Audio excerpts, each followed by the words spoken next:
독하디 독한 아내가 밥가시 양반을 수련시키고 있는데 다시 해! 다시 해! 아이, 언제까지 해야 하는 거예요? 힘들어요.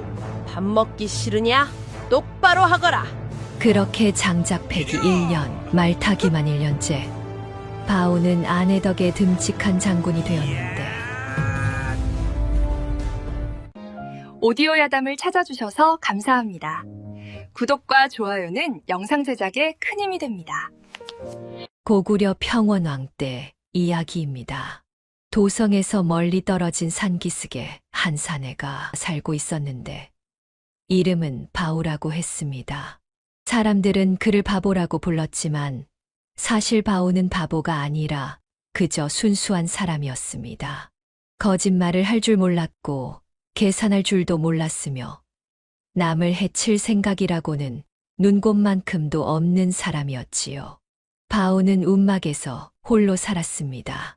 부모님은 일찍 돌아가셨고 형제도 없었으며 마을 사람들은 바오를 피했기에 친구도 없었습니다. 바오는 산에서 나무를 해다 팔고 때로는 동냥을 하며 근근히 살아가고 있었는데 외롭다는 생각은 하지 않았습니다. 그저 하루하루를 살아가는 것만으로도 벅찼고 밥을 먹을 수 있으면 그것으로 만족했으며 밤에 잠들 곳이 있다는 것만으로도 감사했습니다. 어느 날 밤이었습니다. 비가 억수같이 쏟아지고 있었고 바람이 거세게 불어 나뭇가지들이 부러질 듯 흔들리고 있었으며 천둥이 하늘을 갈라놓는 듯 했습니다. 바오는 움막 안에서 낡은 멍석을 뒤집어 쓰고 있었는데 지붕 여기저기로 빗물이 새어 들어와 바닥이 질척거렸지만 어쩔 도리가 없었습니다. 그때 움막 문 앞에서 무언가 쓰러지는 소리가 들렸는데 둔탁한 소리였고 바오는 고개를 들었습니다. 바오는 일어나 문을 열었습니다. 어둠 속에서 누군가 쓰러져 있었고 비에 흠뻑 젖어 있었으며 움직이지 않고 있었습니다. 바오는 놀라지 않았습니다. 겁을 먹지도 않았고 의심하지도 않았으며 그저 묵묵히 그 사람을 안아들고 움막 안으로 들어왔습니다. 가벼웠습니다. 깃털처럼 가벼웠고 바오는 그 사람을 조심스럽게 바닥에 눕혔습니다. 번개가 번쩍이자 그 사람의 얼굴이 보였습니다. 여자였고 젊었으며 고운 얼굴이었는데 창백했습니다. 옷은 찢어져 있었고 온몸이 상처투성이었으며 숨은 가늘게 쉬고 있었지만 살아 있었습니다. 바오는 한쪽 구석에 쌓아둔 마른 짚을 가져와 여자 밑에 깔아주었고 자신이 덮고 있던 멍석을 벗어 여자에게 덮어주었으며 여자의 젖은 머리카락을 조심스럽게 옆으로 넘겨주었습니다. 바오는 여자 곁에 앉아 지켜보았습니다. 여자는 열이 있는 듯했고 이마에서는 땀이 흘러내리고 있었으며 가끔 신음 소리를 냈지만 깨어나지는 않았습니다. 바오는 자신의 낡은 적삼 자락을 찢어 물에 적셔 여자의 이마를 닦아주었고 상처가 심한 곳에는 약초를 씹어 발라주었으며 밤새 여자 곁을 떠나지 않고 지켰습니다. 다음 날 아침이 밝았습니다. 비는 그쳤고 햇살이 움막 안으로 들어왔으며 여자가 천천히 눈을 떴습니다. 여자는 낯선 곳에 누워 있다는 것을 깨달았고 옆에 낯선 사내가 앉아 있는 것을 보았으며 깜짝 놀라 몸을 움츠렸습니다. 바오는 여자가 놀란 것을 보고 뒤로 물러났는데 손을 들어 보이며 웃었습니다. 괜찮여. 나 안 무서워. 네가 쓰러져 있길래 안으로 데려왔어. 바오가 말했습니다. 목소리는 투박했지만 온화했고 웃는 얼굴은 순진해 보였으며 여자는 조금 안심했습니다. 여자는 자신의 몸을 살펴보았는데 옷은 그대로였고 상처에는 약초가 발라져 있었으며 멍석이 덮여 있어 따뜻했습니다. 여자는 이 사내가 자신을 해치지 않았다는 것을 알았고 오히려 돌봐주었다는 것을 깨달았으며 고개를 숙여 인사했습니다. 감사합니다. 목숨을 구해주셨네요. 여자가 말했습니다. 목소리는 가늘었지만 또렷했고 말투가 고왔으며 바우는 그 목소리를 듣고 신기해했습니다. 바우가 아는 사람들은 모두 거칠게 말했고 소리를 질렀으며 이렇게 부드럽게 말하는 사람은 처음 보았기 때문이지요. 아니요. 당연한 거요. 네가 다쳤는디 그냥 놔둘 수 있나? 바우가 말했습니다. 여자는 바우를 보며 잠시 말이 없었는데 이 사내의 눈을 보고 있자니 마음이 편해졌고 경계심이 풀렸으며 자신도 모르게 눈물이 흘러나왔습니다. 며칠 동안 도망 다니며 아무도 믿을 수 없었고 모두가 적 같았으며 혼자 떨며 숨어 지냈는데 이 낯선 사내의 맑은 눈을 보고 있자니 안심이 되었습니다. 여자는 눈물을 닦고 바울을 보며 말했습니다. 자신의 이름은 연화라고 했고 사정이 있어 도망 다니고 있다고 했으며 잠시 숨겨주면 밥을 해주겠다고 제안했습니다. 저를 숨겨주세요. 사람들이 저를 찾고 있어요. 제가 밥도 해드리고 빨래도 해드릴게요.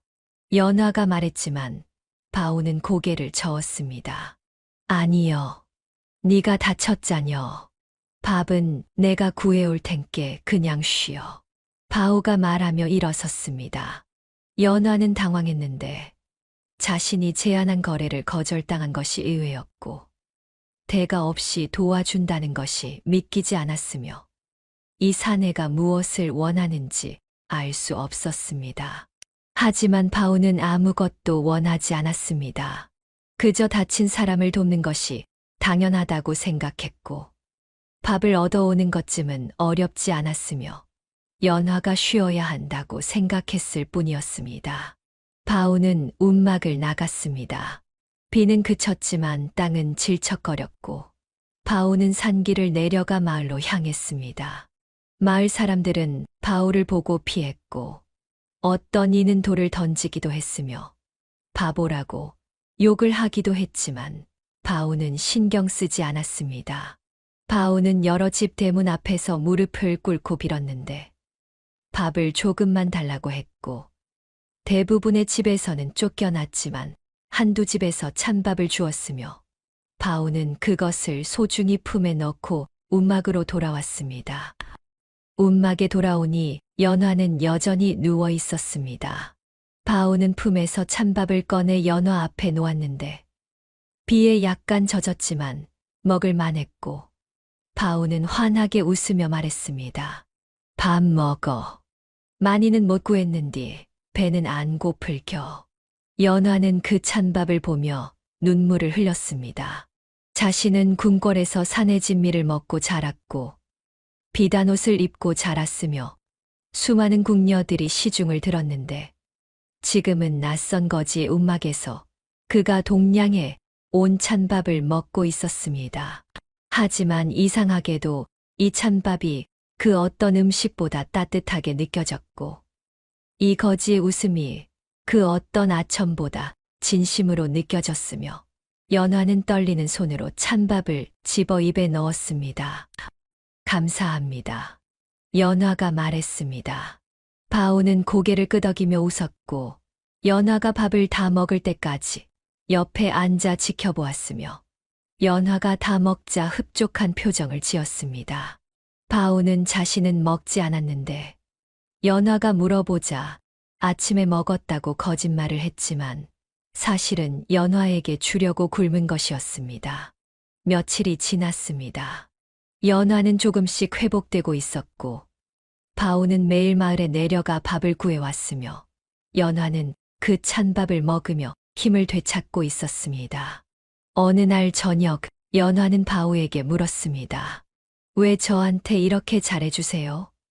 저는 아무것도 해드린 게 없는데. 연화의 말에 바우는 고개를 갸우뚱했습니다. 무슨 뜻인지 이해하지 못한 것 같았고 한참을 생각하다가 대답했습니다. 잘해주는 게 아니여. 그냥 네가 아프자녀. 아픈 사람 도와주는 거 당연한 거 아니여? 바우가 말했습니다. 그 말에 연화는 할 말을 잃었습니다. 궁궐에서는 모든 것이 거래였고 모든 호의에는 대가가 따랐으며 진심이라는 것을 본 적이 없었는데 이 순박한 사내는 대가를 바라지 않고 자신을 돕고 있었습니다. 연화는 바우의 맑은 눈을 보며 결심했습니다. 이 사내를 믿기로, 이 사내와 함께 살아남기로, 그리고 언젠가 이 은혜를 갚기로 말입니다. 그날 밤 연화는 바우가 잠든 후 혼자 생각에 잠겼습니다. 자신을 쫓는 사람들이 곧 이곳까지 올 것이고 그때가 되면 바우도 위험해질 것이며 무언가 대책을 세워야 한다는 것을 알고 있었습니다. 연화는 바우를 보았는데 코를 골며 평화롭게 자고 있었고 순수한 얼굴이었으며 연화는 이 사내를 지키고 싶다는 생각이 들었습니다. 이 사람은 내가 지켜야 해. 연화가 속으로 다짐했습니다. 그리고 앞으로 닥쳐올 일들을 생각하며 조용히 계획을 세우기 시작했습니다. 사흘이 지났습니다. 연화는 많이 회복되어 움직일 수 있게 되었는데 바우는 여전히 매일 마을에 내려가 밥을 구해왔습니다. 연화는 바우가 없는 동안 움막 주변을 살펴보며 숨을 곳을 찾고 도망칠 길을 확인했는데 자신을 쫓는 사람들이 곧 올 것을 알고 있었기에 만약의 경우를 대비하고 있었습니다. 가슴이 두근거렸지만 침착함을 유지하려 애썼지요. 어느 날 오후였습니다.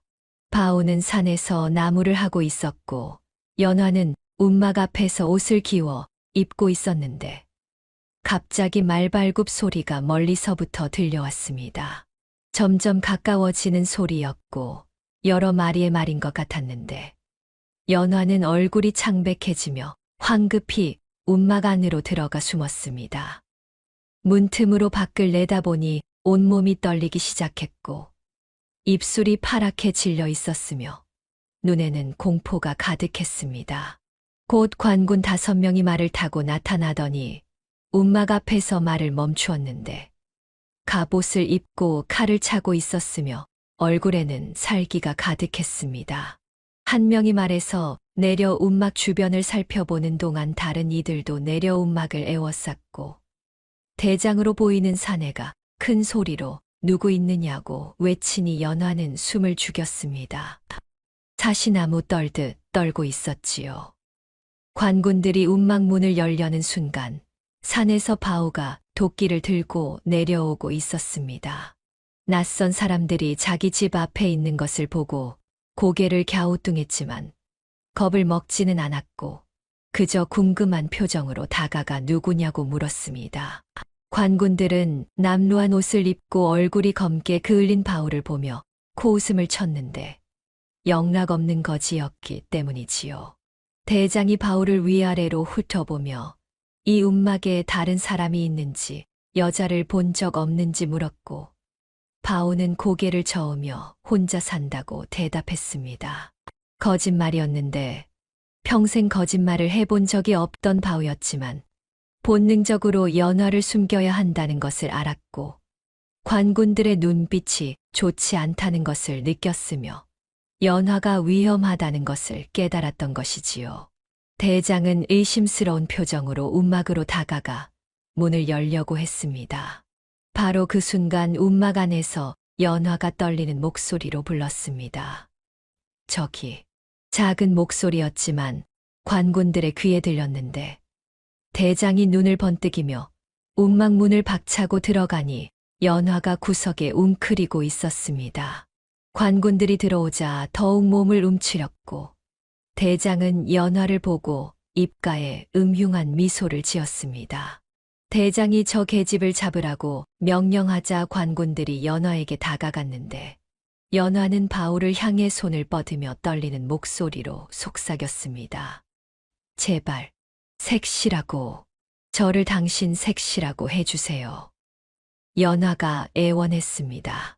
바우는 무슨 뜻인지 정확히는 몰랐지만 연화가 도움을 청하는 것은 알 수 있었고 연화가 두려워하는 것을 보니 가슴이 아팠는데 본능적으로 움직여 관군들 앞을 가로막고 섰습니다.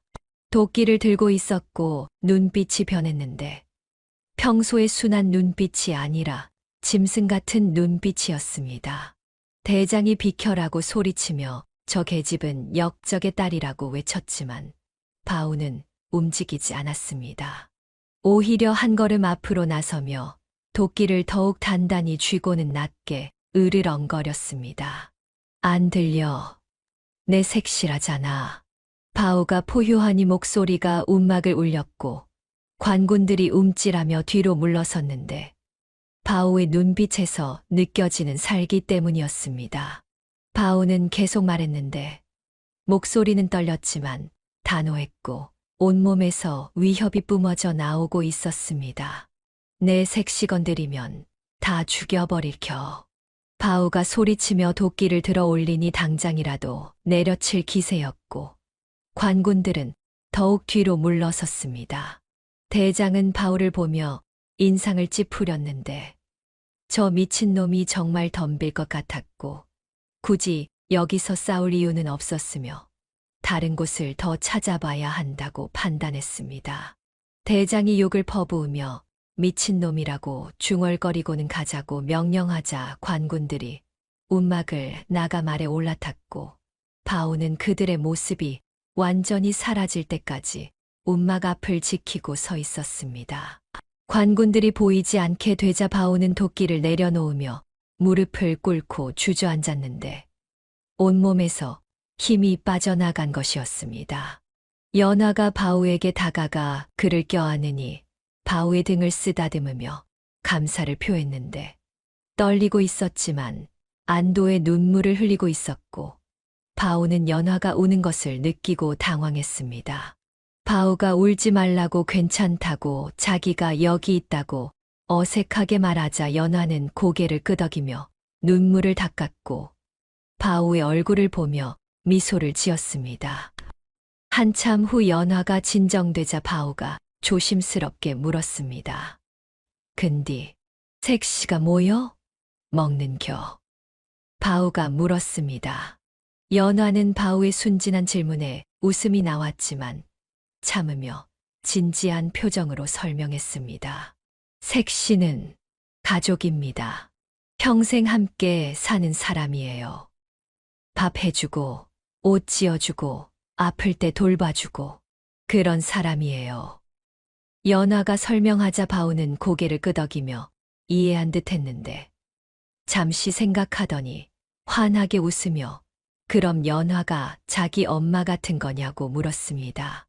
연화는 바우의 단순한 이해에 놀랐지만, 비슷하다고 대답했는데, 색시와 어머니는 다르지만 바우가 이해하기 쉽게 설명한 것이 그렇게 된 것 같았고, 어쩌면 바우에게는 자신을 돌봐주는 사람이 곧 어머니 같은 존재인 것 같았습니다.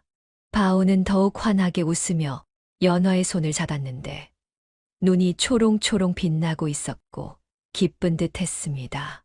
좋아. 너 내 색시혀라. 내가 지킬라니께. 바우가 외치자 연화는 바우의 손을 보았는데 거칠고 투박했지만 따뜻했고 이 손이 자신을 지켜줄 것이라는 확신이 들어 연화는 바우의 손을 꼭 쥐었습니다. 네, 제가 당신 색시가 될게요. 연화가 말하니 바우는 기뻐하며 껄껄 웃었고 연화도 미소를 지었는데 두 사람은 그렇게 약속을 했습니다. 바보와 공주의 이상한 혼인이었지만 진심이 담긴 약속이었고 그날부터 두 사람은 진짜 부부처럼 지내기 시작했지요. 그날 밤 바우는 연화를 위해 저녁을 준비했습니다. 동량에 온 밥과 산에서 캔 나물을 함께 내놓았는데 많지는 않았지만 정성이 담겨 있었고 연화는 그 밥을 먹으며 눈물을 흘렸습니다. 옛날에 먹던 좋은 음식들보다 이 찬밥이 더 맛있었고 아첨하던 사람들보다 이 순박한 사내가 더 믿음직스러웠는데 연화는 이곳이 자신의 진짜 집이라는 생각이 들었습니다. 바우는 연화가 우는 것을 보고 걱정스러운 표정을 지었습니다. 밥이 맛없어서 우는 건가 싶어 미안한 마음이 들었는데 어떻게 해야 할지 몰라 어쩔 줄 몰라 했습니다. 연화는 바우의 표정을 보고 웃으며 고개를 저었는데 행복해서 우는 거라고 설명하자 바우는 그제야 안심했습니다. 며칠이 지났습니다. 바우와 연화는 함께 살아가기 시작했는데 연화는 바우를 관찰하며 그의 가능성을 보았습니다. 바우는 힘이 셌고 순수했으며 충성심이 있었는데 제대로 훈련만 시키면 훌륭한 전사가 될 수 있을 것 같았습니다. 연화는 계획을 세우기 시작했고 바우를 키워야겠다고 결심했는데 언젠가 궁궐로 돌아갈 때 바우를 데려가겠다고 다짐했습니다. 보름이 지났습니다. 바우와 연화는 부부처럼 지냈는데 바우는 여전히 나무를 하고 밥을 구해왔으며 연화는 움막을 정돈하고 바우의 옷을 기워주었습니다. 어느 날 연화가 바우를 불러 앉혔는데 품속에서 작은 비녀 하나를 꺼내 바우 손에 쥐어주었습니다. 은으로 만든 비녀였고 작은 옥이 박혀 있었는데 연화가 유일하게 지니고 있던 폐물이었습니다. 이걸 가지고 장터에 가세요. 그리고 말을 한 마리 사 오세요. 연화가 말했습니다. 바우는 비녀를 보며 고개를 갸우뚱했는데 반짝이는 물건이 신기했지만 말을 사오라는 말에 더 놀랐습니다. 바우가 말을 사면 뭐 하냐고 물었는데 자기는 말 탈 줄도 모르고 말을 키워본 적도 없다고 했습니다. 연화는 바우의 손을 꼭 잡으며 진지하게 말했습니다. 제가 가르쳐 드릴게요. 꼭 필요해요. 그런데 한 가지 조건이 있어요. 연화가 말을 이었는데 목소리에는 묘한 확신이 담겨 있었습니다. 가장 비쩍 마르고 병든 말을 사 오세요. 아무도 안 사려는 가장 불쌍한 말이요. 연화의 말에 바우는 더욱 고개를 갸우뚱했습니다. 말을 사는데 왜 병든 말을 사야 하는지 이해할 수 없었지만 연화가 시키는 대로 하면 된다고 생각했고 고개를 끄덕이며 비녀를 품에 넣었습니다. 바우는 장터로 향했습니다. 걸어서 반나절이 걸리는 거리였지만 바우는 묵묵히 걸었고 해가 중천에 떴을 때 장터에 도착했습니다. 장터는 북적였는데 사람들이 물건을 사고 팔고 있었고 한쪽에는 말을 파는 곳이 있었습니다. 바우는 그곳으로 가서 말들을 둘러보기 시작했는데 크고 튼튼한 말들이 많았고 상인들이 큰 소리로 자기 말을 자랑하고 있었습니다. 바우는 한참을 돌아다니다가 구석진 곳에서 한 마리 말을 발견했습니다.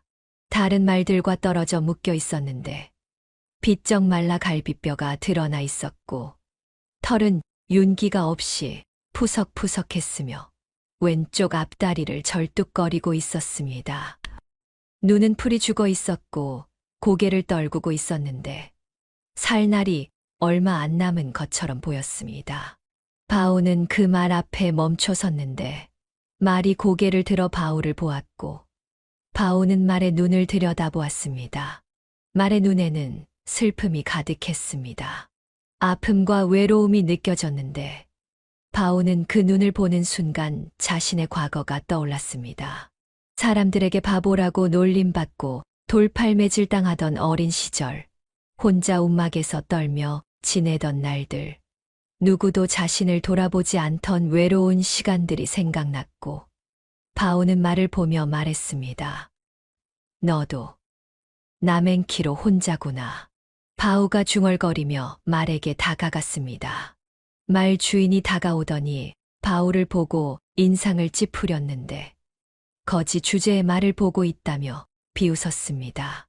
바우가 이 말을 사고 싶다고 하자 주인은 깜짝 놀라더니 곧 웃음을 터뜨렸고 주변 사람들도 모여들어 웃기 시작했습니다. 저 똥말을, 하하하, 바보가 바보 말을 사는구나. 사람들이 비웃었습니다. 누군가 돌을 던졌는데 바우의 어깨를 맞췄고 또 다른 이가 똥을 던졌으며 사람들은 계속 웃으며 바오를 놀렸습니다. 하지만 바오는 화를 내지 않았습니다. 대신 말 앞으로 가서 말을 감싸 안았는데 자신의 몸으로 말을 보호하며 돌을 대신 맞았고 말의 목을 쓰다듬으며 속삭였습니다. 아프지 마라. 형아가 밥 줄게. 이제 안 외로울겨. 바오가 말에게 속삭인 이 말이 바오를 보았는데 말의 눈에서 눈물이 흘러내리는 것 같았고 바오는 말을 더욱 꼭 안았습니다. 주인이 비녀를 보고는 흡족한 표정을 지으며 가져가라고 했는데 어차피 죽을 말이니 팔 수 있어 다행이라고 생각한 것이었습니다. 바오는 말의 고삐를 잡고 장터를 나섰습니다. 사람들은 여전히 웃으며 비웃었지만 바오는 신경 쓰지 않았고 말과 함께 천천히 걸어갔습니다. 말은 다리가 불편해 느리게 걸었지만 바오는 재촉하지 않았고 말의 속도에 맞춰 함께 걸었으며 가끔 멈춰 서서 말이 쉴 수 있게 해주었습니다. 해가 지고 어둠이 내릴 무렵에야 움막에 도착했는데 연화가 밖에서 기다리고 있었습니다. 연화는 말을 보고 놀랐습니다. 정말로 가장 병든 말을 데려온 것이었고 저런 말을 선택한 바오가 놀라웠으며 동시에 기뻤습니다. 연화가 바오에게 왜 저 말을 선택했냐고 물었는데 바오는 순진한 표정으로 대답했습니다. 네가 불쌍한 말 사오라 그랬자녀. 저 말이 제일 불쌍해 보였어. 혼자 있고 아파 보이고 나맹키로. 바오가 말했습니다. 연화는 바오의 대답을 듣고 미소를 지었는데 바오는 자신도 모르게 가장 중요한 선택을 한 것이었습니다.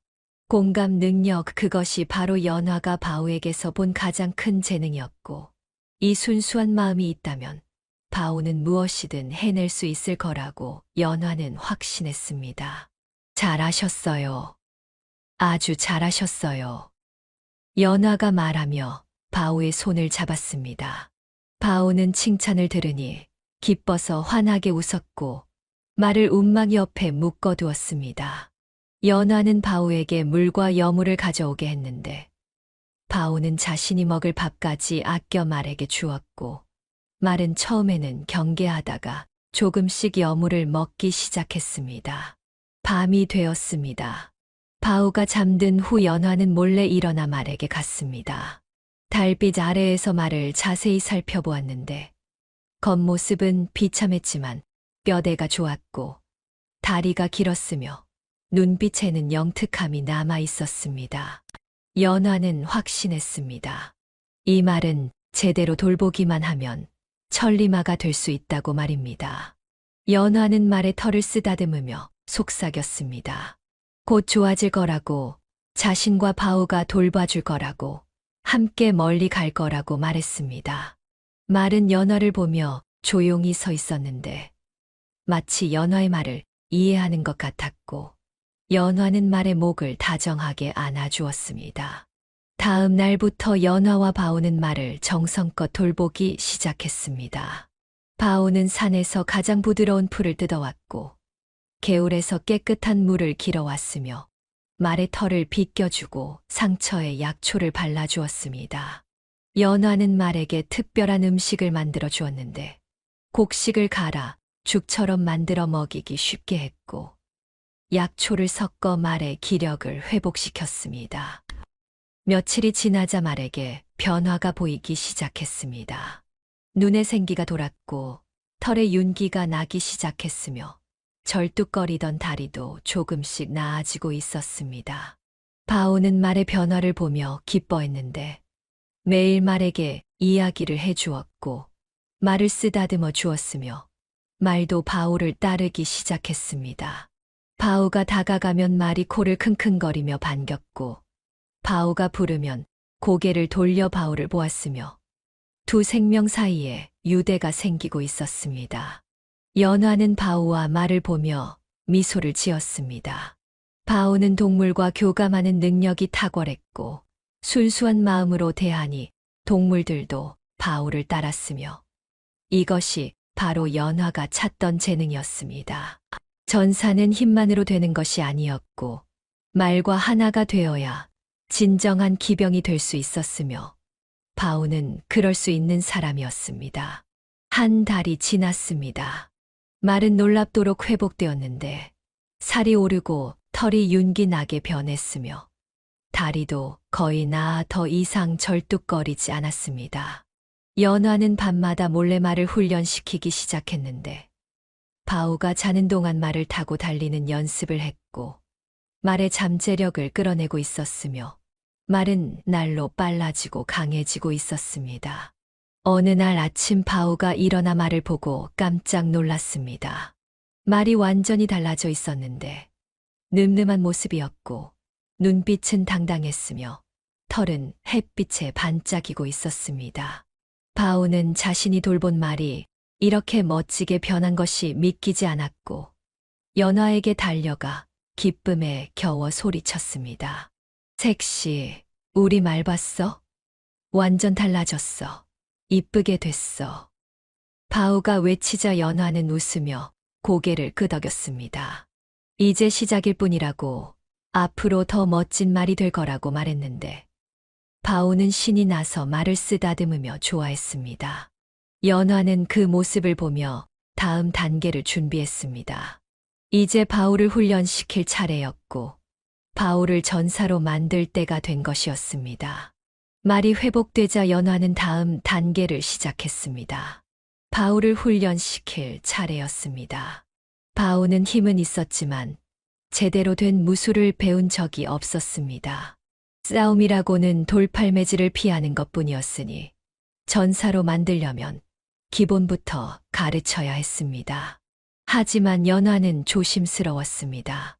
바오가 다칠까 걱정이 되었고 너무 힘들어하면 어쩌나 싶었으니 천천히 시작하기로 했습니다. 어느 날 아침 연화가 바오를 불렀습니다. 움막 뒤편으로 데려가더니 땅에 떨어진 굵은 나무 토막을 가리켰습니다. 바오가 나무하러 갈 때 쓰는 도끼를 건네주면서 말했습니다. 저 나무를 패세요. 매일 아침 100번씩 패세요. 바오는 고개를 갸우뚱했습니다. 나무는 이미 충분히 패고 있었는데 왜 더 패야 하는지 이해할 수 없었습니다. 하지만 연화가 시키면 하는 것이었습니다. 도끼를 들어 나무 토막을 내리쳤습니다. 쿵 소리가 났습니다. 다시 들어 올려 내리쳤습니다. 그렇게 100번을 쳤습니다. 연화는 바오가 도끼를 휘두르는 것을 지켜보았습니다. 힘은 있었지만 자세가 엉망이었습니다. 온몸에 힘을 쓰지 못하고 팔힘만으로 내리치고 있었으니 균형도 안 잡혀 있었습니다. 연화는 바오에게 다가가 자세를 고쳐주기 시작했습니다. 발을 어디에 놓아야 하는지, 허리를 어떻게 틀어야 하는지, 도끼를 어떻게 휘둘러야 하는지 하나하나 가르쳐 주었습니다. 그 도끼를 검이라고 생각하고 휘두르십시오. 장작을 패는 게 아니라 적을 패는 거예요. 연화의 말에 바오는 진지한 표정으로 다시 도끼를 휘둘렀습니다. 조금씩 나아졌습니다. 자세가 안정되기 시작했고 도끼가 더 빠르게 움직였습니다. 바오는 땀을 흘리며 계속 연습했습니다. 며칠이 지나자 연화는 새로운 훈련을 추가했습니다. 물동이 2개의 물을 가득 채워 바오에게 주면서 지고 산을 오르내리라고 했습니다. 하루에 10번씩 오르내려야 한다고 했습니다. 바오는 무거운 물동이를 지고 산길을 걸었는데 처음에는 힘들었지만 점차 익숙해졌습니다. 다리에 힘이 생기기 시작했고 숨도 덜 찼습니다. 연화는 또 다른 훈련도 시켰습니다. 큰 돌을 들어 올리기, 나무에 매달려 버티기, 통나무를 들고 균형 잡기 같은 것들이었습니다. 바오는 묵묵히 해냈습니다. 힘들었지만 불평하지 않았습니다. 연화가 시키면 했고 매일 조금씩 강해지고 있었습니다. 한 달이 지났습니다. 바오는 눈에 띄게 달라졌습니다. 몸이 단단해졌고 움직임이 빨라졌습니다. 눈빛에 힘이 생겼습니다. 연화는 만족했지만 더 강하게 만들어야 한다는 것을 알고 있었습니다. 훈련을 더 강화하기 시작했습니다. 어느 날이었습니다. 바우가 물동이를 지고 산을 내려오다가 발을 헛디뎠습니다. 그대로 굴러떨어져 바위에 부딪혀 다쳤습니다. 일어나려 했지만 다리가 아파 일어서기 힘들었습니다. 팔도 긁혀 피가 났습니다. 그래도 물동이를 다시 주워 들고 절뚝거리며 움막으로 돌아왔습니다. 연화는 바우가 피투성이가 되어 돌아오는 것을 보고 깜짝 놀랐습니다. 얼굴이 창백해졌습니다. 손이 떨렸습니다. 황급히 바우를 안으로 들이더니 앉혔습니다. 물을 데워 상처를 씻기고 약초를 발라주기 시작했는데 손이 계속 떨려 조심스럽게 상처를 감싸주었습니다. 바우는 아픔을 참으며 가만히 앉아 있었습니다. 연화가 약을 바르는 동안 눈에서 눈물이 흘러내렸습니다. 자신이 무리하게 훈련을 시켜서 바우가 다친 것 같아 미안했습니다. 이렇게까지 해야 하나 싶어 마음이 아팠습니다. 바우의 상처를 보니 가슴이 찢어지는 것 같았습니다. 눈물을 닦으려 했지만 계속 흘러나왔습니다. 목이 메어 말을 할 수 없었습니다. 그저 조용히 울고 있었습니다. 바우는 연화가 우는 것을 보고 당황했습니다. 연화는 항상 씩씩하고 강한 사람이라 웃거나 진지한 모습만 보였는데 이렇게 눈물을 흘리는 모습은 처음이었습니다. 자신 때문에 연화가 우는 것 같아 마음이 아팠습니다. 어떻게 해야 할지 몰라 망설이던 바우는 투박한 손을 뻗어 연화의 뺨에 흐르는 눈물을 닦아주었습니다. 울지 말어. 바우가 말했습니다. 목소리는 작았지만 진심이 담겨 있었습니다. 연화는 바우를 보았습니다. 바우는 다친 몸으로도 연화를 걱정하고 있었습니다. 순박한 얼굴로 미소를 짓고 있었습니다. 연화는 더욱 눈물이 났습니다. 제가 잘못했어요. 너무 무리하게 시켰어요. 연화가 떨리는 목소리로 말했습니다. 바우는 고개를 저었습니다. 잘못한 게 아니라고, 자기가 조심하지 않아서 넘어진 거라고, 괜찮다고 말했습니다. 하지만 연화는 자책했습니다. 눈물을 멈출 수 없었습니다. 바우의 손을 꼭 잡고 울었습니다. 바우는 연화가 우는 것을 보며 가슴이 먹먹해졌습니다. 이상한 기분이었습니다. 아픈 것보다 연화가 우는 것이 더 아팠습니다. 가슴 한가운데가 조여드는 것 같았습니다. 연화를 울게 하고 싶지 않다는 생각이 들었습니다. 바우는 조심스럽게 연화의 손을 잡았습니다. 다시 눈물을 닦아주며 말했습니다. 네가 울면 여기가 아파. 바우가 자기 가슴을 가리키며 말했습니다. 연화는 바우를 보았습니다. 바우의 눈에는 진심이 가득했습니다. 순수한 마음이 느껴졌습니다. 연화는 바우가 자신을 걱정하고 있다는 것을 알았습니다. 내가 더 세질 거야. 아무도 너 못 울게 할 거야. 바우가 말했습니다. 목소리는 단호했습니다. 눈빛은 진지했습니다. 연화는 바우의 말을 듣고 가슴이 뭉클해졌습니다. 바우는 자신을 위해 더 강해지겠다고 약속하고 있었습니다. 자신을 지키겠다고 말하고 있었습니다. 그 순수한 마음이 연화를 울렸습니다. 연화는 바우를 껴안았습니다. 조용히 울었는데 이번에는 미안함이 아니라 고마움의 눈물이었습니다. 감동의 눈물이었습니다. 바우도 어색하게 연화를 안아주었습니다. 두 사람은 한참을 그렇게 있었습니다. 말은 없었지만 서로의 마음을 느낄 수 있었습니다. 연화는 이 순간 깨달았습니다. 바우는 이제 밥 때문에 훈련하는 것이 아니라 자신 때문에 훈련하고 있다는 것을, 그리고 자신도 바우를 단순히 전사로 키우는 것이 아니라 진심으로 아끼고 있다는 것을 말입니다. 그날 이후 바우의 훈련은 달라졌습니다. 더 열심히 했고 더 강해지려 애썼습니다. 연화를 위해 강해지고 싶어 했습니다. 연화도 달라졌습니다. 바울을 더 조심스럽게 훈련시켰고 다칠 때마다 정성껏 돌봐주었습니다. 바우가 힘들어할 때마다 격려해 주었습니다. 며칠이 지나자 바우의 상처는 아물었습니다. 하지만 훈련은 멈추지 않았습니다. 바우는 더욱 열심히 했고 연화는 더욱 세심하게 가르쳤습니다. 두 사람 사이에는 이전과 다른 무언가가 자리 잡고 있었습니다. 신뢰였고 사랑이었습니다. 서로를 지키고 싶어 하는 마음이었습니다. 연화는 밤마다 바우가 자는 모습을 보며 생각했습니다.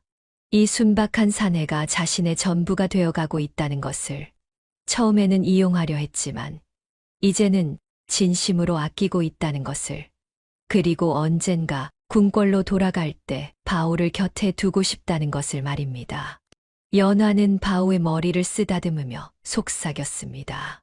바우는 듣지 못했지만 연화는 말했습니다. 고마워요.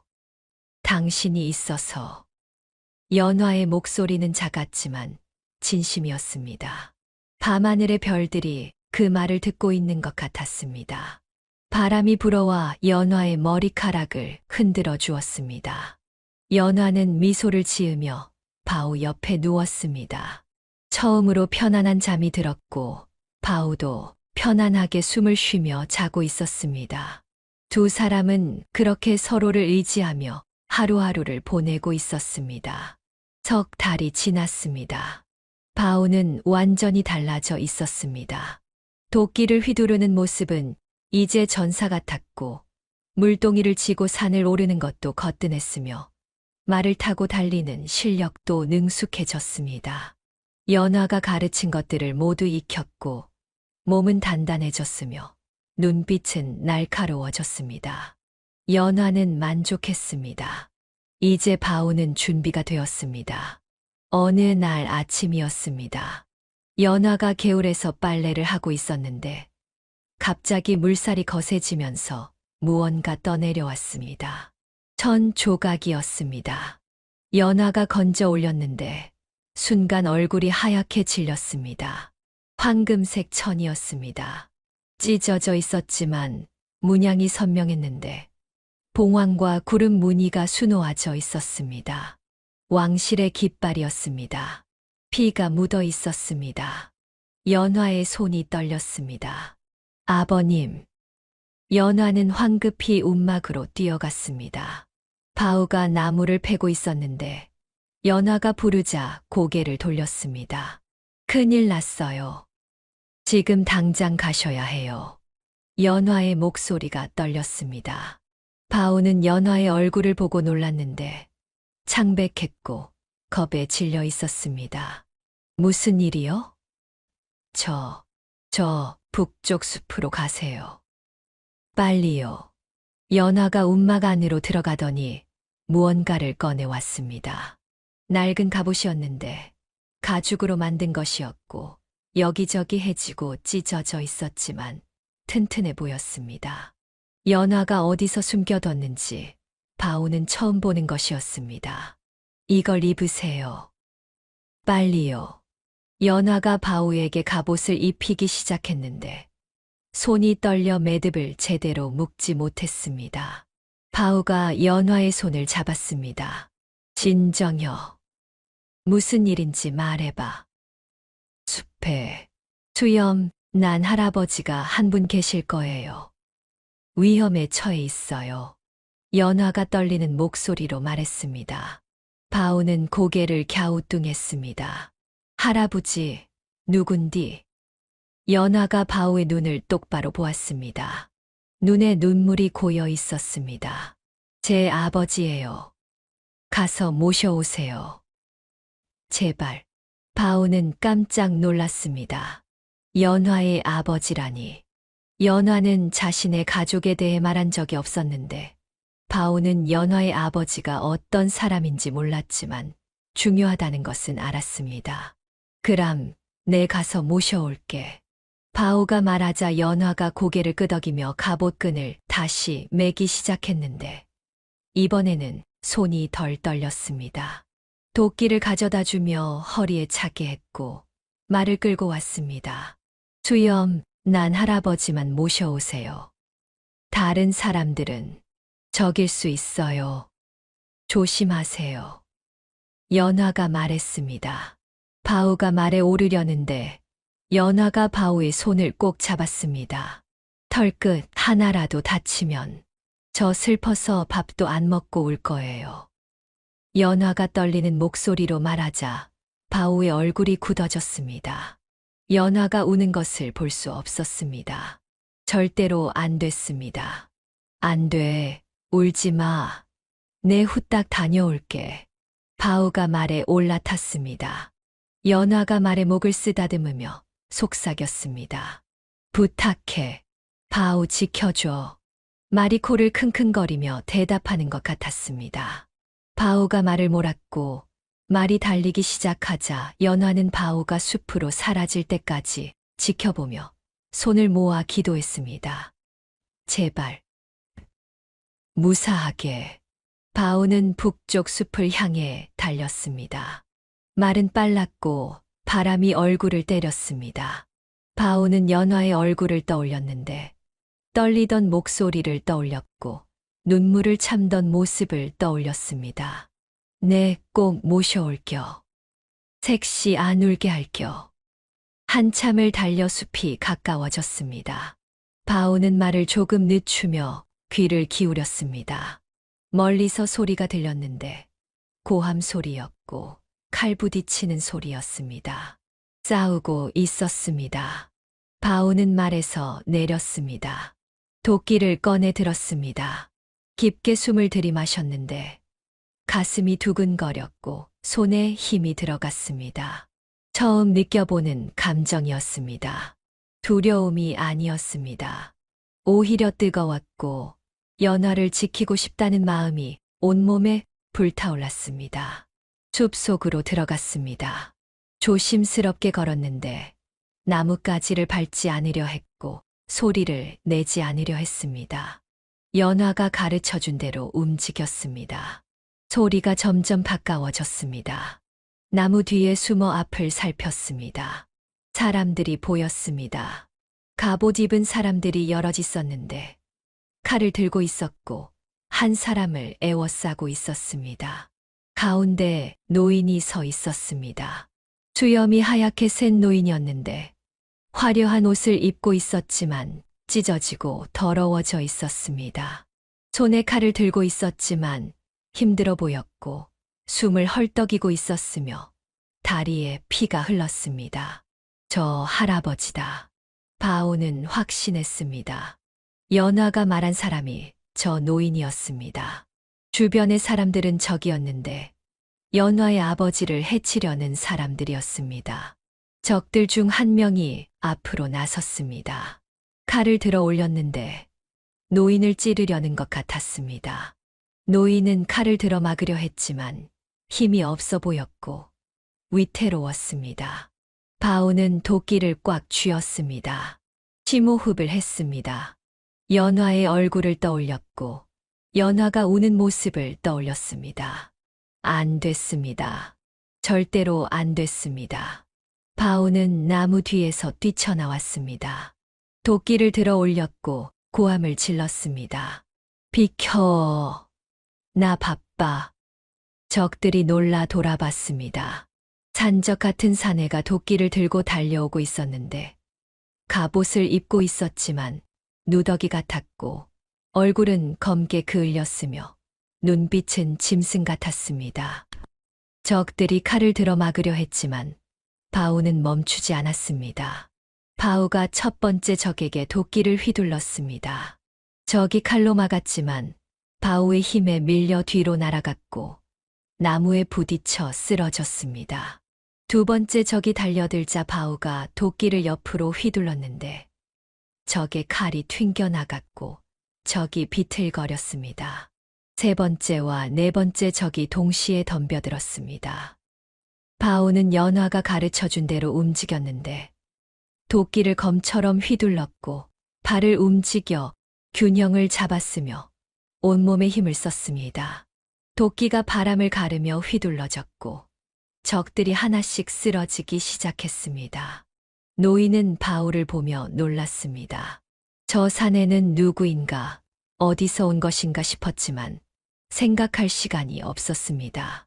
바우가 적들을 쓰러뜨리고 있었고 살 기회가 생긴 것이었습니다. 바우는 노인 앞까지 왔습니다. 등을 노인에게 대고 적들을 막아섰는데 도끼를 들어 올리며 으르렁거렸습니다. 남은 적들이 망설였습니다. 저 사내는 괴물 같았고 무서웠으며 덤벼들 용기가 나지 않았습니다. 바우가 다시 고함을 질렀습니다. 더 올 거여. 오지 마. 내 무서워. 바우의 고함에 남은 적들이 뒤로 물러섰습니다. 서로 눈치를 보더니 달아나기 시작했는데 바우는 쫓아가지 않았고 노인을 지키며 서 있었습니다. 적들이 완전히 사라지자 바우는 도끼를 내렸습니다. 뒤를 돌아보니 노인이 땅에 주저앉아 있었는데 힘이 다 빠진 것 같았고 숨을 헐떡이고 있었습니다. 할아버지, 괜찮아요? 바우가 다가가 노인을 부축했습니다. 노인은 바우를 보았는데 눈이 흔들리고 있었고 말을 하려 했지만 입이 떨어지지 않았습니다. 내 색시가 모셔오랬어요. 가야 돼요. 바우가 노인을 일으켜 세웠습니다. 노인은 가벼웠고 바우는 노인을 번쩍 들어 자기 등에 업었습니다. 노인이 놀라 소리쳤습니다. 뭐 하는 짓이냐? 꽉 잡으세요. 바우가 말하며 달리기 시작했습니다. 말이 있는 곳으로 향했는데 빨리 가야 했고 연화가 기다리고 있었으며 빨리 돌아가고 싶었습니다. 바우는 노인을 업고 달렸습니다. 숲을 뚫고 나오니 말이 기다리고 있었는데 바우는 노인을 말 위에 올려놓고 자신도 올라탔습니다. 말을 몰았습니다. 꽉 잡으세요. 떨어지면 안 돼요. 바우가 외쳤습니다. 말이 달리기 시작했는데 빨랐고 바람이 거세게 불었으며 노인은 바우의 등을 꼭 붙잡았습니다. 노인은 혼란스러웠습니다. 저 사내는 누구인가? 왜 자신을 구했는가? 어디로 가는 것인가 싶었지만 물어볼 겨를이 없었습니다. 말이 너무 빨랐고 숨이 가빠졌으며 그저 떨어지지 않으려 버텼습니다. 한참을 달렸습니다.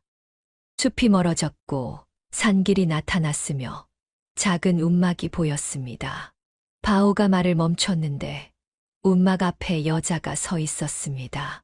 바우를 보자 달려왔습니다. 무사하세요? 연화가 바우를 보며 물었습니다. 목소리가 떨렸고 눈에 눈물이 가득했으며 바우가 다치지 않았는지 살폈습니다. 바우는 웃으며 고개를 끄덕였습니다. 응, 할아버지 모셔왔어. 바우가 말에서 내렸습니다. 노인도 내렸는데 다리가 후들거려 비틀거렸고 바우가 부축했습니다. 노인은 연화를 보았습니다. 연화는 노인을 보았습니다. 둘 다 얼어붙었습니다. 시간이 멈춘 것 같았습니다. 노인의 입이 떨렸습니다. 눈에서 눈물이 흘러내렸고 목소리가 나오지 않았으며 한참을 서 있다가 간신히 말했습니다. 연화, 내가 살아 있었구나. 노인이 떨리는 목소리로 말했습니다. 연화도 눈물을 흘리며 무릎을 꿇었습니다. 절을 올렸습니다.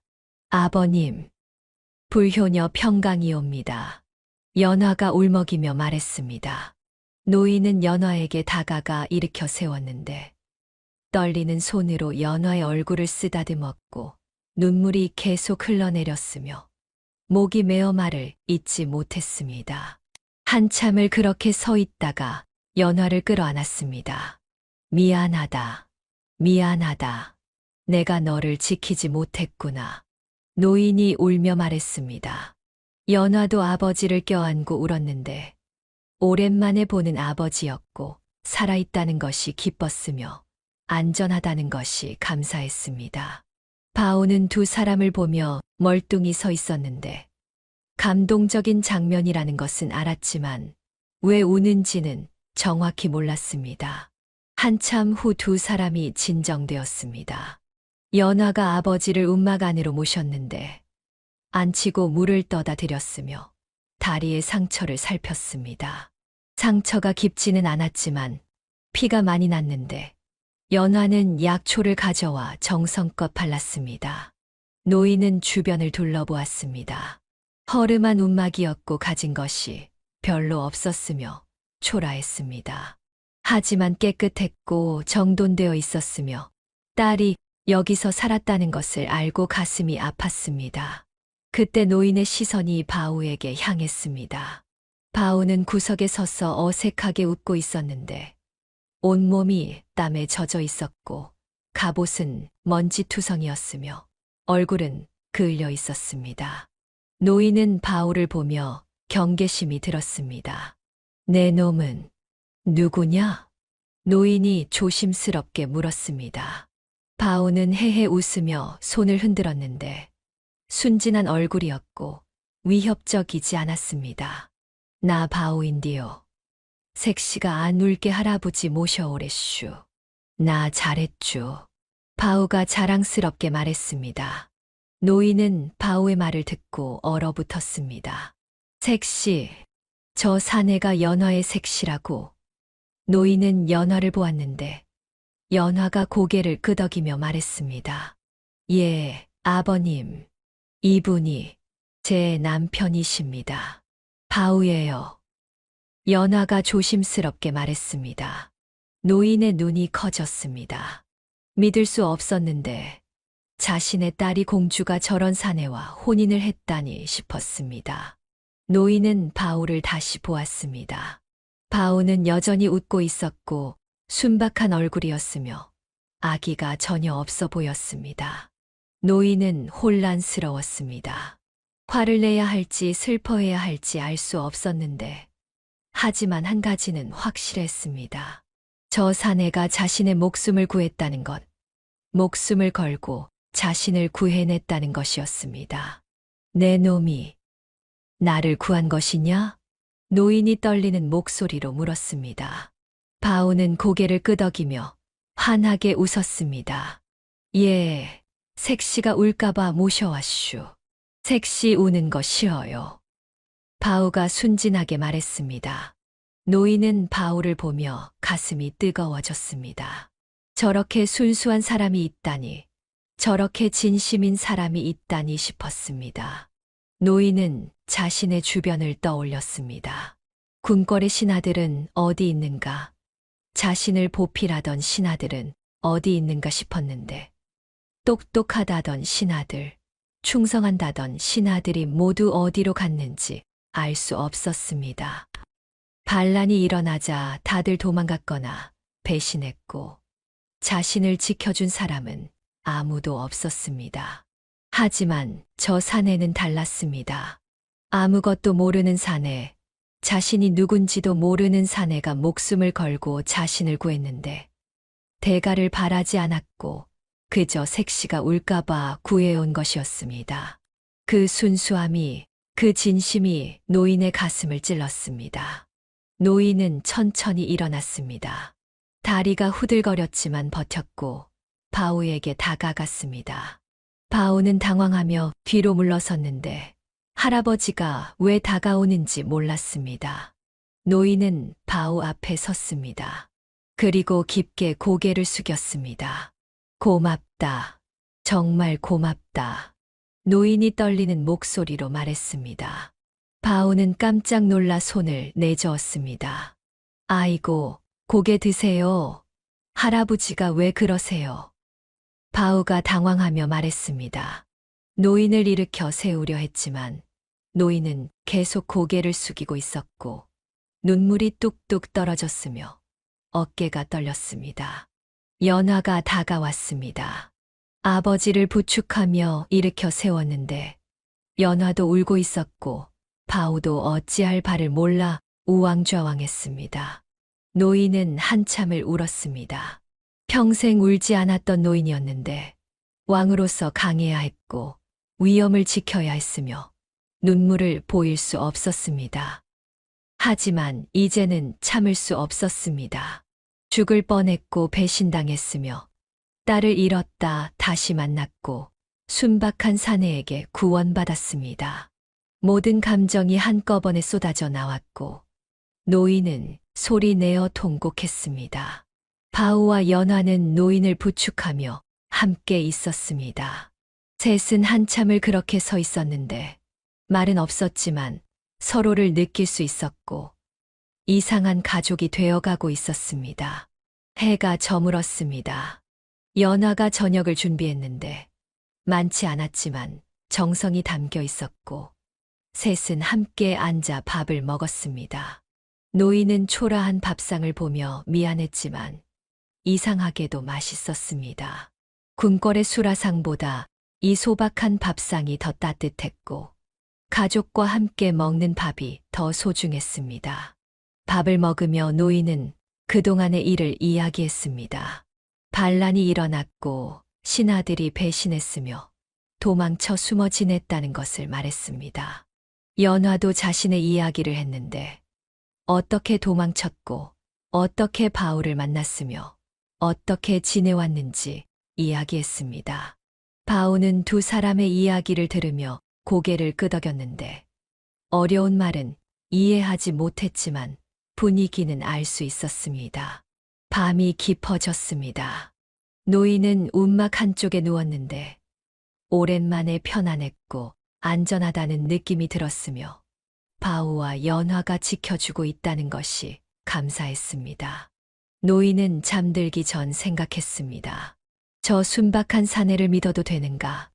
저 사내에게 딸을 맡겨도 되는가 싶었지만 이미 답은 나와 있었습니다. 저 사내는 믿을 수 있는 사람이었고 진심인 사람이었으며 딸을 지켜줄 사람이었습니다. 노인은 미소를 지으며 잠들었습니다. 바우와 연화도 잠들었는데 셋은 처음으로 가족처럼 함께 잠들었고 작은 움막은 따뜻했으며 밖에서는 바람이 불고 있었지만 안은 평화로웠습니다. 며칠이 지났습니다. 노인은 움막에서 지내며 상처를 회복했는데 연화가 정성껏 돌봐주었고 바우도 산에서 약초를 캐다 주었으며 조금씩 기력을 되찾고 있었습니다. 노인은 그 며칠 동안 바우를 지켜보았습니다. 바우는 매일 아침 일찍 일어나 나무를 했습니다.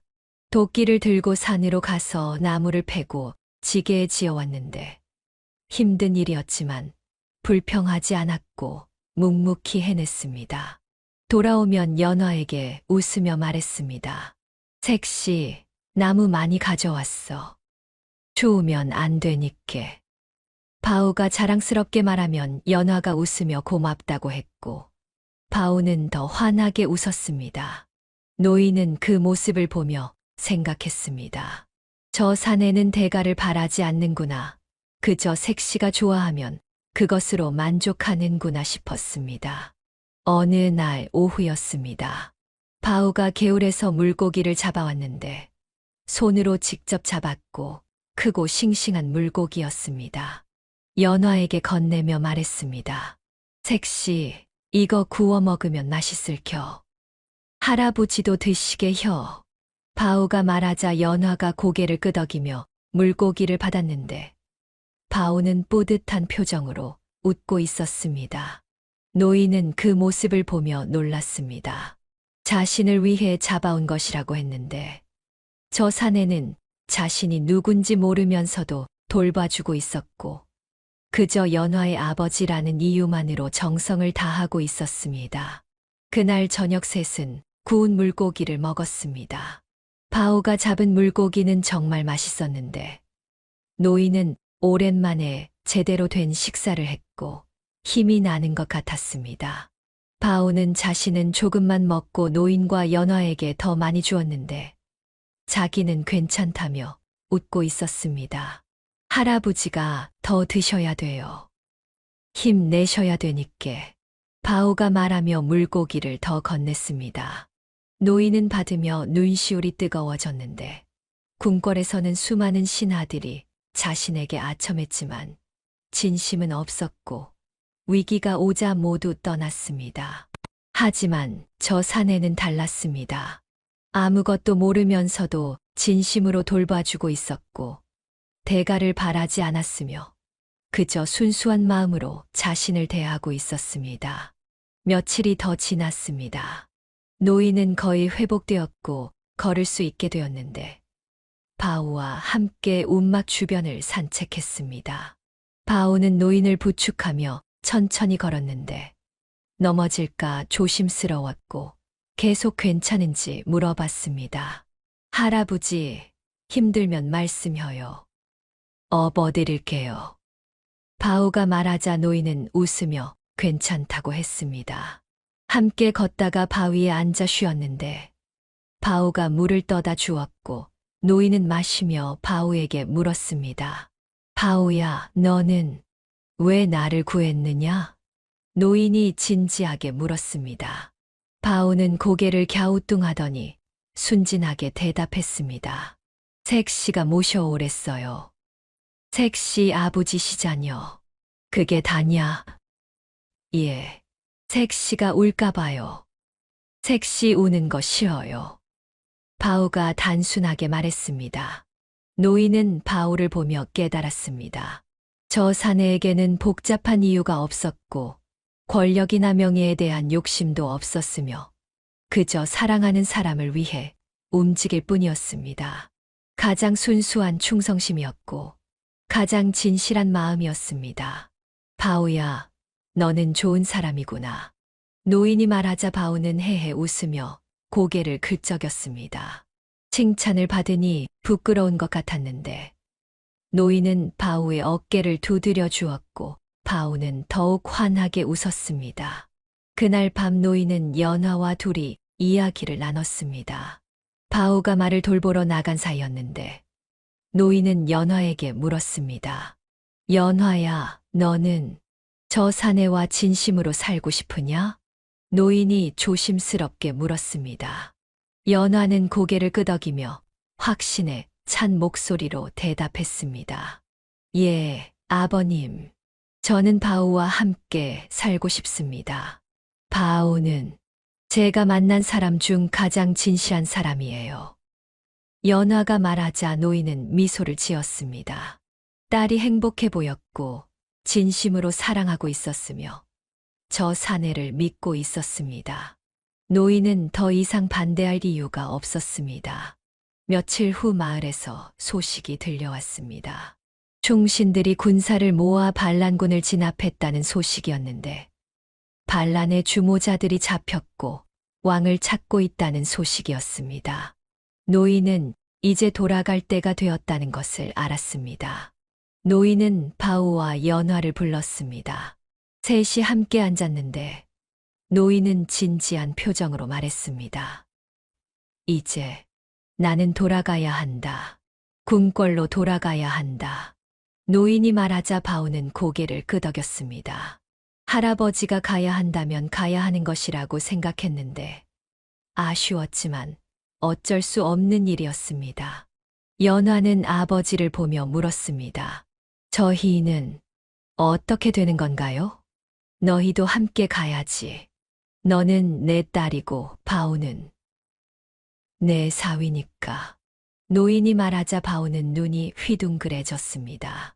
사위, 자기가 할아버지의 사위라고? 바오는 잘 이해하지 못했지만 좋은 것 같았고 헤헤 웃으며 고개를 끄덕였습니다. 며칠 후 군사들이 운막에 도착했습니다.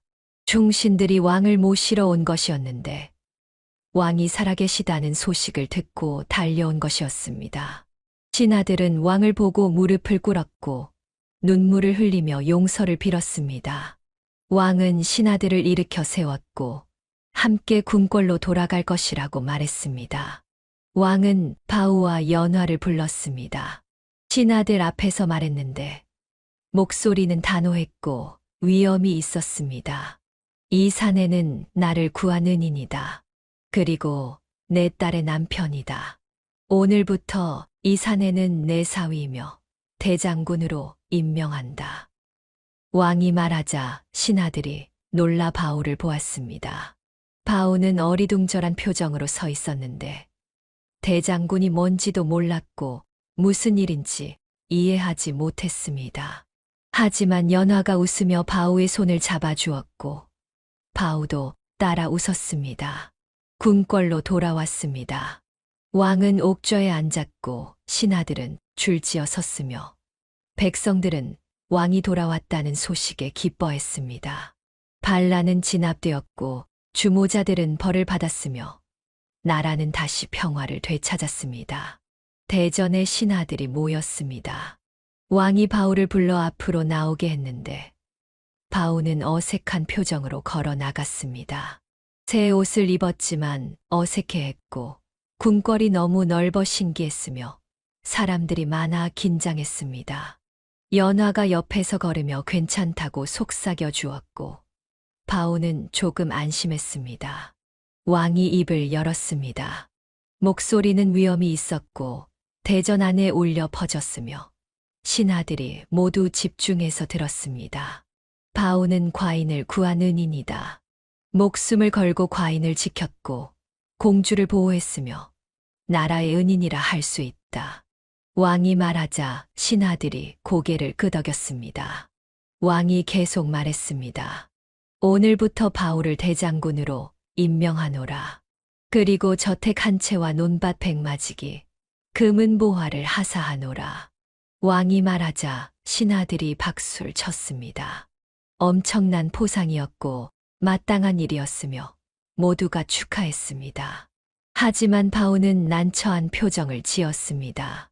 뭔가 이상했고 자신이 원하는 게 아니었으며 어떻게 말해야 할지 몰랐습니다. 바오가 조심스럽게 입을 열었습니다.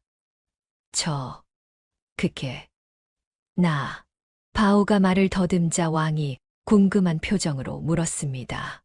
왜 그러느냐? 더 원하는 것이 있느냐? 왕이 물었습니다. 바오는 고개를 저으며 손을 내저었는데 그게 아니라는 듯했고 난처해했습니다. 한참을 망설이다가 용기를 내어 말했습니다. 높은 자리 싫은디 그냥 연화랑 말이랑 밥 먹고 살면 안 돼요? 바오가 솔직하게 말했습니다. 대전이 조용해졌는데 신하들이 놀란 표정으로 바오를 보았고 믿을 수 없다는 듯했으며 왕도 눈이 커졌습니다. 바오는 계속 말했습니다. 저택도 좋은디 나 움막이 더 편해요. 금은보화도 나 쓸 데가 없어요. 그냥 바오가 말을 멈추고 생각했습니다. 자기가 진짜 원하는 게 뭔지 생각해봤는데 간단했고 명확했으며 부끄러웠지만 말했습니다. 고기 반찬 먹고 싶은디 색시랑 매일 고기 반찬 먹고 살면 안 돼요? 바오가 순진하게 말했습니다. 대전이 다시 조용해졌다가 갑자기 웃음이 터져 나왔습니다. 왕이 먼저 웃기 시작했는데 크게 웃었고 배를 잡았으며 눈물이 날 정도로 웃었습니다. 신하들도 따라 웃었고 대전이 웃음으로 가득 찼으며 모두가 바오의 순수함에 감동하고 웃고 있었습니다. 연화가 바오 옆으로 다가왔습니다. 바오의 손을 잡으며 웃으면서 말했습니다. 장군이 되시면 제가 매일 고기 반찬 해드릴게요. 아침에도 고기, 저녁에도 고기 해드릴게요. 연화가 말하자 바오의 눈이 반짝였습니다. 매일 고기를 먹을 수 있다니 그것보다 좋은 게 있을까 싶었고 바오는 환하게 웃으며 외쳤습니다. 그럼 할래. 나 장군 할래. 와. 바오가 기뻐하며 소리치자 대전이 다시 웃음으로 가득 찼습니다. 왕도 웃으며 고개를 끄덕였는데 저렇게 순수한 사람이 있다니 신기했고 감동적이었으며 저런 사람이야말로 진짜 충신이라는 생각이 들었습니다. 왕이 일어나 바오에게 다가갔습니다. 바오의 어깨를 두드려주며 말했는데 목소리는 온화했고 진심이 담겨 있었습니다. 좋다. 그렇게 하여라. 대장군 바오, 너는 이제 내 사위이자 나라의 기둥이니라. 왕이 말하자 바오는 헤헤 웃으며 절을 올렸는데 절하는 법도 제대로 몰라 어색했지만 진심이었고 왕은 흡족해했습니다. 며칠 후였습니다. 왕은 약속대로 저택을 하사했지만 작은 것으로 주었고 바오와 연화가 살기에 딱 좋은 크기였으며 마당에는 말을 기를 수 있는 공간도 있었습니다. 바오는 저택을 보고 좋아했는데 움막보다 크고 따뜻했으며 연화와 함께 살 수 있어 행복했습니다. 어느 날 저녁이었습니다. 왕이 바오의 저택을 방문했는데 격식을 차리지 않고 그냥 놀러 온 것이었습니다. 바오와 연화는 왕을 맞이했고 함께 마루에 앉았으며 연화가 준비한 저녁을 먹기로 했습니다. 상에는 고기가 가득했습니다. 구운 고기도 있었고 삶은 고기도 있었으며 나물과 밥도 있었지만 고기가 주인공이었습니다. 바오는 침을 꿀꺽 삼키며 고기를 쳐다봤는데 연화가 웃으며 먹으라고 했고 바오는 환하게 웃으며 고기를 집어 먹기 시작했습니다. 맛있어. 색시가 해준 고기가 제일 맛있어. 바오가 행복하게 말하자 연화도 웃었습니다. 왕도 고기를 먹으며 웃었는데 궁궐의 수라상보다 이 소박한 저녁이 더 맛있었고 더 행복했으며 진짜 가족 같은 느낌이 들었습니다. 셋은 함께 밥을 먹으며 이야기를 나눴습니다. 바오는 오늘 훈련한 이야기를 했고 연화는 장터에서 장을 본 이야기를 했으며 왕은 궁궐의 재미난 일을 이야기했습니다. 웃음이 끊이지 않았고 따뜻했으며 평화로웠습니다. 해가 완전히 지고 밤이 되었습니다. 마루에 앉아 하늘을 보니 별이 가득했는데 바오는 연화의 손을 잡고 있었고 왕은 두 사람을 보며 미소를 지었으며 모두가 행복했습니다. 왕이 조용히 말했습니다. 고맙다, 바오야. 내가 있어 다행이다. 왕이 진심으로 말하자 바오는 고개를 갸우뚱했습니다. 나 아무것도 안 했는디요. 그냥 색시 안 울게 한 것뿐인디. 바오가 순진하게 말하자 왕과 연화가 웃었습니다. 바오는 자신이 무슨 대단한 일을 한 것인지 몰랐고 그저 사랑하는 사람을 지킨 것뿐이었으며 그것이 전부였습니다. 세월이 흘렀습니다. 바오는 대장군으로서 나라를 지켰고 전쟁이 나면 앞장서서 싸웠으며 백성들을 보호했습니다. 하지만 바오는 여전히 순수했고 권력을 탐하지 않았으며 그저 연화와 고기 반찬을 먹으며 사는 것이 행복했습니다. 연화는 바오를 돌봐주었고 매일 고기 반찬을 만들어 주었으며 두 사람은 행복하게 살았습니다. 왕은 자주 두 사람을 찾아왔고 함께 밥을 먹으며 웃었으며 진짜 가족처럼 지냈습니다. 짐승의 탈을 쓰고 싸웠지만 가장 순수한 마음을 가진 장군의 이야기는 이렇게 끝났습니다. 여러분, 진짜 충성은 화려한 말에 있지 않습니다. 권력을 탐하는 마음에 있지 않으며 그저 사랑하는 사람을 지키려는 순수한 마음에 있습니다. 바오처럼 순수한 마음을 가지고 살아간다면 여러분도 진짜 영웅이 될 수 있을 것입니다.